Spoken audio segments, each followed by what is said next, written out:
I'm going to talk about this book in full, the same way I do with all my reviews. I only have 2 reviews so far, but if you're gonna read this, wait and then watch my video, because I'm gonna spoil it. Or you can be grown enough and watch it anyways, because spoilers are fine. It is not going to kill your experience with the book. I remember I was in the 8th grade, and my friends were spoiling Order of the Phoenix, and I started crying. Spoilers are fine. Anyways, The Tiger Mom's Tale by Liao Butler. This is a nonfiction book written by Miss Butler. Miss Liao Butler? And it's about the story of a woman, 26-year-old woman named Alexa, and she goes into this whole escapade of like family problems that she now has to deal with because her dad died, and come to find out also her uncle died, and her mom. It starts so interesting. Her mom, the first page, it starts off that her mom is just like, hey, I'm gay, and I'm leaving your stepdad for her. And before that, Alexa and herself, her stepdad, she herself is Asian. Her mom's white, her dad's Asian. Her dad didn't find out she was born until a couple months, and so her mom is like, Susan tries to integrate her into her life when she's 8, into his life, and then when she's 8, she goes to Taiwan, and she meets her family, but her stepmom in Taiwan does not like her, evidently enough.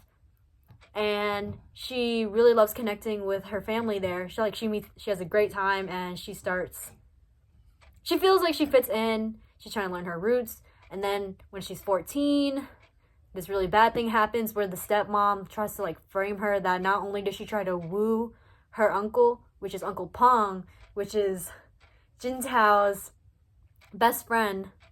She tries to woo the family uncle. She tries to steal her sister's necklace, and she scribbled her face out of a picture when all of it was the work of the stepmom. Oh my gosh, this book has so much, and for some reason, I guess not for some reason, I really like this. I was afraid that it wasn't, but it was such an interesting book. Like 10 out of 10, 9 out of 10 book. I don't like giving books ratings. People work hard to make this, so it feels weird to rate books. The only thing I could critique about this is that I didn't like the pacing. I spent so much reading this, and she was just like, I don't want to talk about this. It was just building up to the secret. I was getting impatient, or maybe I was getting pissed. Like, I just wanted to know what it was. But it was worth it. Oh my god, such an interesting read. The pacing was a little bit interesting, but in the end, since I enjoyed it so much, I feel like that's something I looked past. I've read, I think, about a very small handful of nonfiction books for kids' books about Taiwanese girls and their issues with fitting in America and trying to find a connection with their culture in Taiwan, which, evidently enough, I'm not Taiwanese, but I can get that, trying to fit in with both my American and Vietnamese culture. This story was so interesting. I think what made it more compelling was like the issues that she was going on with her family side, because for me, like speaking from personal experience, my Asian side of the family always has problems. And even the people around me, they have a lot of problems with their Asian families. Like, I don't know an Asian family that doesn't have problems. Except one. Except I don't talk to him anymore. Anyways. This was such a good book. I feel like I understand it now when people say, like, you have to read it to understand it. Like, oh my god. Maddie was too grown, in my opinion, to be acting the way that she did. Like, you are a mother of 2. Why? She just ran her mouth too much. I could not understand. She was acting like an actual child. I feel like if this was a real story, I don't think an actual woman would be saying as much as she did. What she said to Pin Yen and a lot of it, though, she had it coming. I thought something was interesting. If we're being honest, the more I, like, figured out the story, the more I progressed in the story and I learned about Pin Yen, the only reason if she did have a true... Hold on. I could understand if she didn't like Alexa for the sole fact that she was an illegitimate daughter, that her husband had a daughter and they never found out. That is the only thing in itself. But this daughter was not trying to take the will money, was not trying to be better than her, much less better than Su Ling. She was projecting really badly to me. Something about it makes me feel sad. Like, I don't know. If I found out my husband had another kid, I'd feel uncomfortable about, like, I wish that this had never happened. I wish it was just our family. But you being mad that she's trying to take everything when she's a child, that is a whole nother thing in itself. Like, you should not have framed her. You should not have been saying all these things. And then I think at some point they talk about the 9/11 incident. And the author uses it as a point where Pinyin says, oh, I wish that she was a part of it instead, when she was talking to Pong. Like, that is a crazy thing to say. And Pong says it himself, for your own personal gain, you would rather a child die in a terrorist attack than for her to be okay and have a healthy relationship with her father, all because you were jealous. Also, in itself, you being jealous your whole life that women are inferior and are never going to be better than men, you being treated poorly, you being afraid that your daughter is going to be treated poorly, that is not an excuse to be treating this girl so shitty. Alexa did not deserve that. Especially, like, the accusation of, what's it called? Like, coming on to Uncle Pong. He's so wrong in itself also. Like, agreeing with that just because you loved her. There's just so much. Why? Why would you do that just because you loved her? Even if you loved her, what are you going to get from that? From, like, trying to side with her. You already didn't have the balls to tell, what was his name? Jintao, that you loved her. If we're being honest, if he had told him in the first place, that would have been okay. Like, hey, I have feelings for her. But you let it go on for years at a time. And now you're at a point where you've been in their lives for what, almost 20-something years. Like, there's no going back from that. Because even if you say, I never disrespected the relationship or anything, you've been sticking around for 20-something years because you liked her. Or because you loved her. It's just weird. And then Pinyin, she was so wrong for, like, in knowing that, you used him. You used him for whatever gain you needed and to keep him around. So, realistically, Jintao had reason to be mad at both of them. And then we see Uncle Pong dies because Su Ling says that, you know, he's the reason he died because he went out because of the car accident. And then Jintao dies because of being so furious about finding this information. Uncle Pong hit him. Also, a whole nother thing, you putting all of that on Alexa was so wrong. That is not your place to be risking both the apartment, her connection with her dad. It's just, I think what made it so interesting is it's just as chaotic as an actual Asian family. And an actual, like, Asian families, like, problems. People that I've also heard go through crazy things. So this isn't even, like, far-fetched. My eye looks crazy. Such a good book. Okay. I'm gonna make it a 2-parter because it's 8 minutes and I'm too lazy to, like, edit the videos. I'm gonna be talking about the discussion questions because there's some in the back, and I didn't think I'd get to an age where I'd be reading and talking about it like that. This is my form of a book club, I guess, because I don't want to read what people tell me to read. I just want to find stuff in the library. I should be getting a job. Finding a job. I feel like I have more to say. Oh, that whole thing with her and Jake also. Oh my gosh.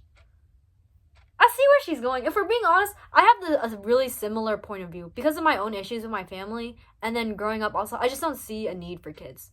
I really got to enjoy my own life. It's hard putting that on someone else. Also, in seeing how, like, fucked up things have been for me or my loved ones, how am I going to put that on my kid? How can I promise that I can give my kid the best? Also, Pinyin did not give her daughter the best. Giving your best for the child means also hearing them out and what they want. They are a child. What's best for a child is for them to enjoy their childhood. They have their whole lives set for their career. Let them be happy. My God. Okay.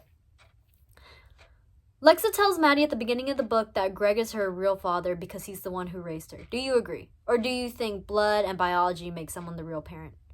I think it depends, but whether you're blood or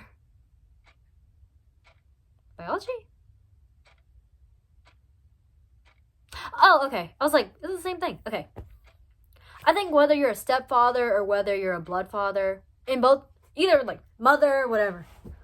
I think if you show up and show out that you love your child, that this is someone that you want to take care of, and you put in that effort, it does not matter how you're affiliated with them. I think whether it's blood or whether it's coming into a child's life through, like, you're the relationship you have with your partner, I think it doesn't matter. Either of them have what it takes to be a real parent. I guess either of them also has what it takes to be a shitty parent too, which showed. A shame for Jintao, though. He should have believed his kid. Literally, what 14-year-old is out here trying to woo them?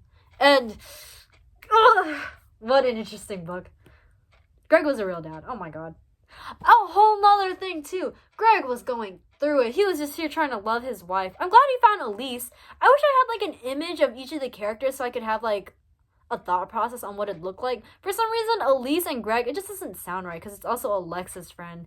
The age gap it's too weird for me. I wish he had someone around his age, but they're both grown adults, I guess.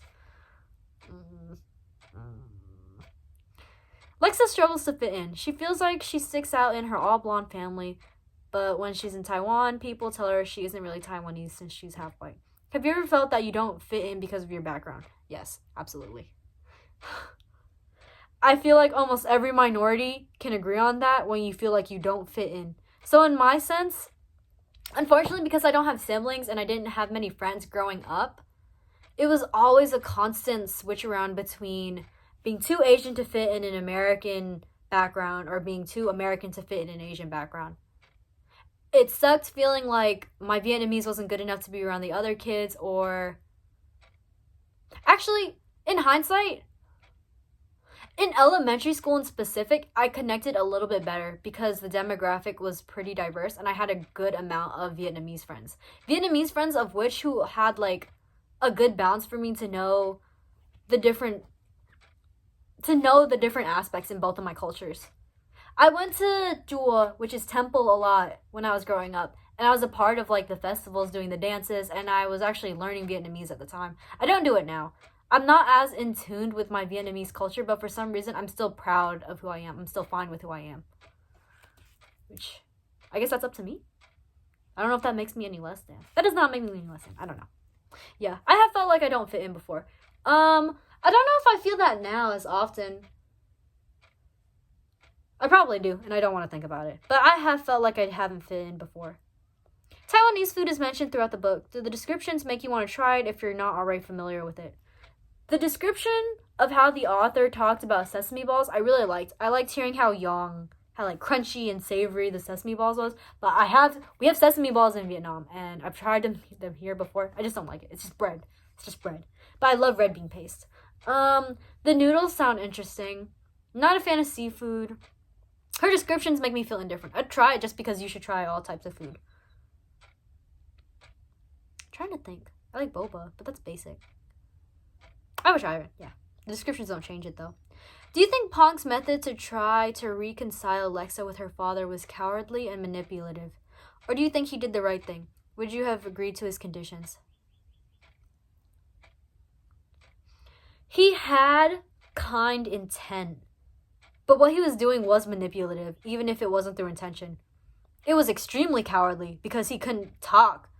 You literally waited till you died, like, for them to reconcile with one another. And even then, freaking Jintao died right after. I guess he wasn't expecting that. That was not the right thing to do at all. You should have been honest. But because you spent so long consistently hiding secret after secret, even in doing the right thing, nothing was going to make up for it. You spent 22 years hiding that you were in love with his wife, and you spent the next 22 years siding with her because you loved her, being a part of her lies, and never even actively saying anything past that. Nothing you could have done made up for it.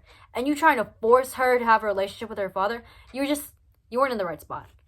I've been in a situation myself, though, where, like, I was too afraid to say something, and the more time went on, the more it was a wrongdoing on me. Because you should be more afraid of what's going to happen when you tell someone the truth instead of hiding the truth. Own up to the things that you do. No, what he did wasn't right. And it was extremely cowardly. I would have agreed to his conditions. Absolutely. Like, even though what he was doing is wrong, I'm not going to sit here and let my other side of the family lose their house. Pinyin and herself, it's a whole nother thing. But I prefer being the bigger person. I'm not going to let them lose their house. And also, I was going to get an apartment out of it. So that's a whole nother thing. literally nothing he could have done made up for it. Yeah. Wow, I'm already talking about this for another 8 minutes. That's crazy. Well, not minute 7. Number 5. Lexa equates sesame balls with bad luck after her mother tells her about Phoenix and her father dies. Have you ever associated things with bad luck because you were using/doing something when you got bad news? I have. The only thing I can remember, though, it's not equating it to bad luck, but I remember wishing something unhealthy on a dandelion, and then it actually happened at some point. It made me feel bad. It was a really immature thing. That's not bad luck. Bad luck. I went to the supermarket with my friend once, and I didn't want them to walk far. So I parked closer, and then I ended up hitting the car next to me because I wasn't good at parking at the time. Like, I had just gotten my license about then. And since then, I equated dressing up nice as me potentially hitting another car. So, like, I always try to dress bummy or dress in home clothes past that. So I have equated things with bad luck before. That wasn't me getting bad news. That was me experiencing something. So that's different. Do you think Lexa's estranged relationship with her father is why she is single and doesn't want children? Why or why not? I think yes. Absolutely. Literally because of her family issues in itself, that she spent so long trying to run away from it, it ended up neglecting in parts of herself. We literally see towards the end of the book that that's why she decides to try things out with Jake, that she's brave, that she wants to try something new, that's okay to face your fears. It played a big part in it. But there is a chance that even if things were fine between her and her dad, that she still may not have wanted kids, or that she still wanted to be single. Like, it does play a part in it, but I'm saying there's a chance that it may not have. It's also possible that it can't, too. Number 7. Susan thinks Lexa has buried herself in her work to avoid dealing with her past. Do you agree? Have you ever used work to ignore emotional feelings? She absolutely used work to avoid dealing with her past. I think she admits it herself. She literally spends however long being a trainer, and she takes extra clients so that she doesn't think about her problems. It is literally written right there. And I see it in the people I care about also. I see it in myself. Like, we've all done something to avoid thinking about bad things, whether it's out of our guilty conscience or it's out of just not wanting to think about things. I spent 6 years trying to rationalize something bad that had happened to me.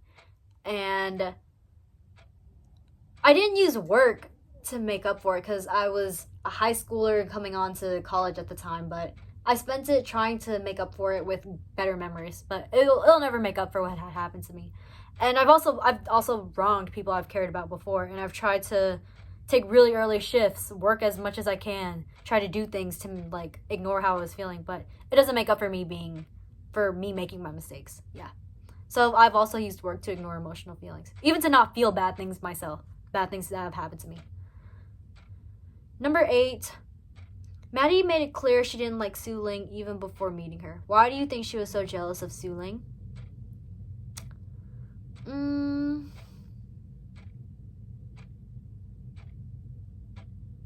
She was jealous before meeting her.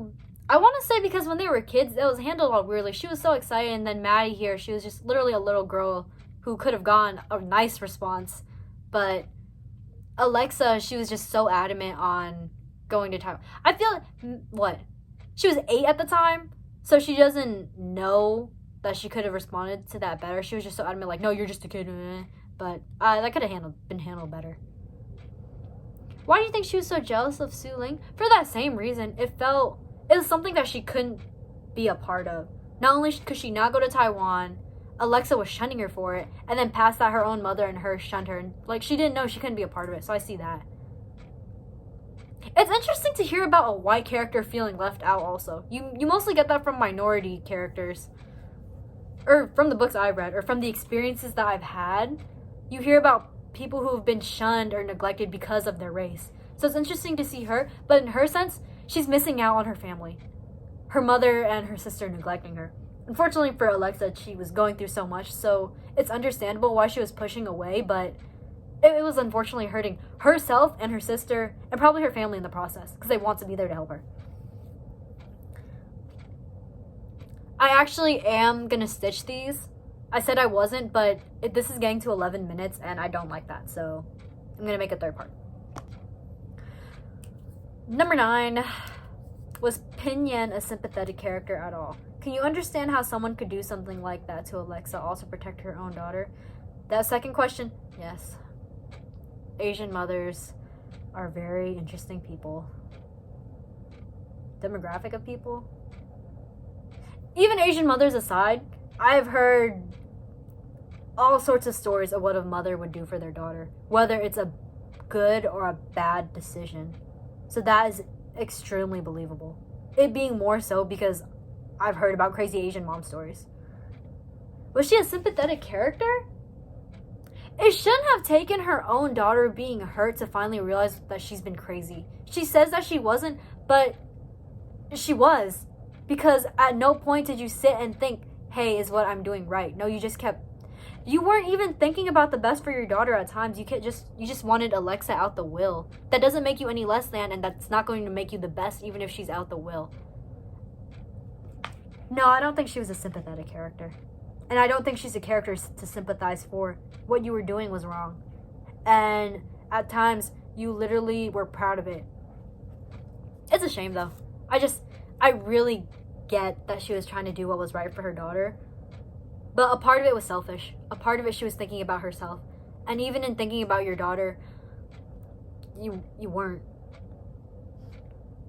Because of, when she was growing up, she was just doing everything that she wanted for the best for her daughter, but it wasn't what was best for her because she wasn't listening to her needs. Number 10, Lexa is reluctant to let Jake in because they live on opposite coasts and differ in their ways of children. Do you think she really feels that way, or is it just an excuse? Do you think Lexa and Jake can overcome their differences and have a healthy relationship? That is extremely up to Alexa, whether she feels that way or it's just an excuse. A big part of her, literally a lot of people my age growing up, we have issues with wanting kids, from what it seems like, because of the stuff that we have growing up. It's hard. I hear people even younger than me joke about, oh wait, I would do the exact same thing my parents did. That is a trauma response. I hear people joking about how they'd hit their kids too. I don't want to hit my kids. Sometimes I'm still on the fence about it. You hear it so often, small kids need to be whooped because they just don't know any better, and you can't rationalize with someone who doesn't know how to rationalize. I think it'd be a last resort. I'm not going to abuse my kids. If you think you're abusing your kids because, a one whooping, I don't agree. I don't personally agree. And I hope if you're out there watching my video, you don't think, oh my god, she's traumatized or she's an abuser. I don't know. I grew up getting whooped and now I'm 21. I don't even remember it. I think if you're doing it consistently to the point where you think whooping your kid or violence is the answer for them to resolve their behavior, that is a big problem. Back to what I was saying. Back to the question, number 10. Only she knows if she really feels that way. But because of her convoluted issues with her family, that in itself is why it's hard for her to believe if that is the only reason or not. Jake and Lexa can overcome their differences and have a healthy relationship, but the problem was him so badly wanting this. It's not a bad thing that he wants that, but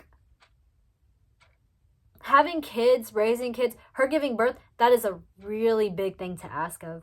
And she's so reluctant on it in the first place. I really appreciate that he wants to give her time. That Taiwan trip in itself was not nearly enough time. She has to heal for a very long time the stuff that's happened to her. She's taking big steps, but being away from that for a month isn't enough time. But she said she'd like to try.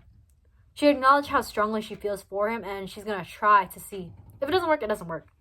But the viewpoints on children, that's a big thing to ask of from someone. I knew of some friends. He ended up changing his mind for his partner. He decided not to have kids anymore to accommodate them. And that's very loving. That's a very sweet thing to do. But you have to remember at the end of the day, the goals that you want for yourself and your own needs. But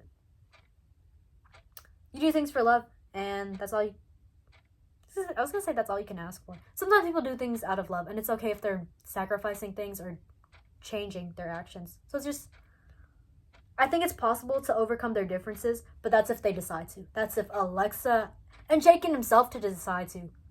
Yeah. Last discussion question. I've been talking for so much, I'm getting kind of tired of talking. Lexa finds solace and strength in Kung Fu, relying on it throughout her life when dealing with difficult situations and people. Do you have something similar in your own life that helps you get through difficult times? Crying, drawing, trying to write about my feelings, reading, trying to ignore my feelings, hanging out with friends, hanging out with my cousins, sleep, social media, doom scrolling. Yes. There's many things I do to overcome difficult times. Some of those are very repressive. I know. But those are things I do when I feel bad, basically. I've talked about this way longer than I was expecting. What a phenomenal book. This was made in 2021. I thought this was older. Oh my gosh. That was such a good read. I love going to the library. I hope if there's anyone out there reading this that you pick up this book as well.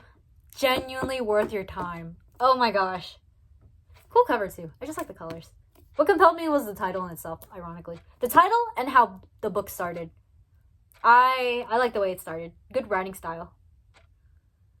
What a good book.